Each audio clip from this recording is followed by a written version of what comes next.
Hi everybody, welcome to another Q&A. Haven't done one for quite a while, so thought it was about time that we did. In reply to some of the questions and comments that you've already put in some of the videos. Obviously I have replied to most of these already, but I thought it was some of them were very good and it was worth relaying that to the rest of you, so I'm just going to dive straight in with some of them. So we'd asked about ISOFIXing, which is so you can put child seats in Californias. So on the ocean, on the two-seat bench, you've got two. On the beach, you've either got two if it's a two-seat bench, you've got two on the three-seat bench because there's no ISOFIXing in the middle, and you do have it on the additional seats as well. So if you had a seven-seat beach, for example, you could actually have four ISOFIXings that's in there as well. So hope that helps if you need ISOFIX seating that's in there. Another question was regarding privacy glass and laminated glass package. It's two separate things that you can get, two separate options that's there.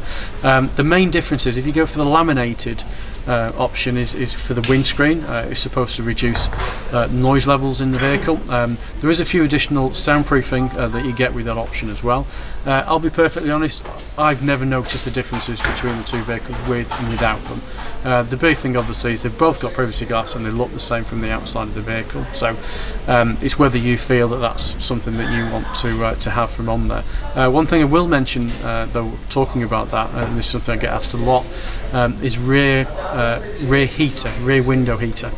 A lot of people, it's a no cost option, but if you do go opt for that option, you will have deleted double glazing on your rear window, which for me detracts from the vehicle, if I'm honest with you. You still get a wash wipe at the back, that's standard, so the heating elements that you get in there, you get the heating elements but you lose the double glazing.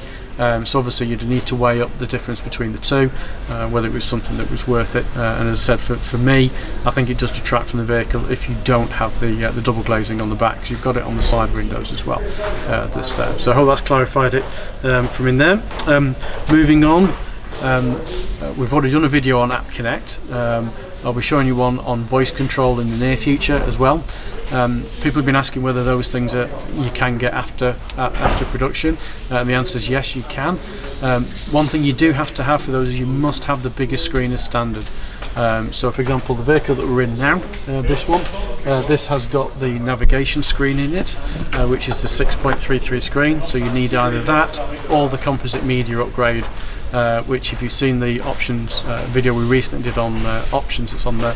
I mentioned that on there. So as long as you've got those two things, you can opt for App Connect, which is £223.97, available at your local dealer, and also voice control, which allows you to work certain aspects of the controls on the stereo as well by voice, which is either £113.25, that's for the composite media version. If you've got the navigation unit, it's £220.90. So I had a really good question lately regarding comfort mattress. Is this something that can be fitted aftermarket? The answer to that is yes, you can, and you've got two options for doing that. So option one is obviously going to your Volkswagen Van Centre. Give us a call, or your local one that's near to you. If you buy it as the factory version, straight over the parts counter, so for the Ocean version on that, it's about £520, including the VAT for that. And for the beach version, it's just over £600 for the beach version, which is a slightly bigger mattress on there. But I said, if you want particularly for your particular vehicle, pop into your Van Centre, come and see us here, and obviously we can tell you which one it is. Your other alternative to that is a Brandrup one, which obviously we unfortunately do not no longer sell through the Van Centres here, but they're available. Camper Fantastic, which you've seen before, that's on there.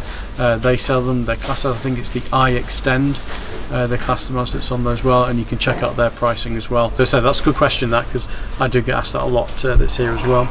And we've got another one that came through, asked about adaptive cruise control. Can you retrofit this? Unfortunately you can't. Adaptive cruise is something which again we should probably do a video on and explain how that works for you. It is a good system that's on the vehicle. It's in there, it uses radar to keep you up with the vehicle that's in front of you, but it does need to be factory fitted. It's not something that us as Volkswagen Centres can retrofit aftermarket. There may be somebody out there who does, but it's not something we do here. So, and as far as I'm aware, no van centre does that. It's not a Volkswagen accessory. Last two things that got pointed out from here. Somebody mentioned about headrests for the Ocean model. Can they actually be taken off? The answer to that is unfortunately not. They can in the workshop. Our guys in the workshop can take them off, but it takes them a long time to get them off if they do have to take them off for warranty or anything like that purposes. But they just flip down. So you push the button and they flip down or flip up. On the beach with the two-seater bench, they come straight out. And on the three-seat bench on the beach, again, they just come straight out. So it's just the Ocean model, unfortunately, which doesn't allow you to take them off. You just have to push them down. And finally, with the question and answer, we had a late question come in very recently, and it was talking about Transporter 6.1. Now, for any of you that don't know about, which I'm guessing will probably be the majority of you, don't know what the Transporter 6.1 is, it's to do with the press release which came out from Germany and from the UK, which is the next generation of Transporter, which will include the California that's there. This particular vehicle has been shown at a show in Germany. Volkswagen in Germany have shown the vehicle and what it's all about. If you have a look, if you just do a Google search for Transporter 6.1, click on images, you'll see there's lots of images of the outside of the vehicle, which is slightly different. It's a whole new dash, lots of new technology that's in the vehicle as well. And they're asking, the question was referring to this, you know, is it something worth waiting for? At the moment, there's very little information on the vehicle. It is late 2019 for when it was released, and that's in Germany. I think probably it might even be 2020 before anything arrives in the UK that's here. So it is kind of a vehicle for next year. There's not a lot of information out there on the vehicle at the moment. One thing I did say, and I did say when I replied in the comment that was there as well, is there will be a significant price difference I can see between that and what we currently have at the moment. But there's nothing released for the UK market. We don't have specs or anything like that, so I'm afraid for the moment we're just going to have to wait and just admire the pictures and see, well, it is something that's coming, but it's a little while off as well. If you do have a look, check the pictures out, let us know what you think in the comments below. I'd be interested to hear from you as well, that's on there as well. And as I said, as we get more information, we'll bring you more information on that model as well. So I hope you enjoyed the video today. If you have, please subscribe as always, give us a like. In your comments, you can put your comments box below that's in there as well. I try to respond to all the comments which are made on the videos that's on here. It usually takes me a couple of days because I tend to do them in batches as well. So if you made a comment or asked a question and you haven't had a response, just give us a couple of days, and you know, I will try my very best to respond to all of those as best I can and as quick as I can as well. And we'll see you next time.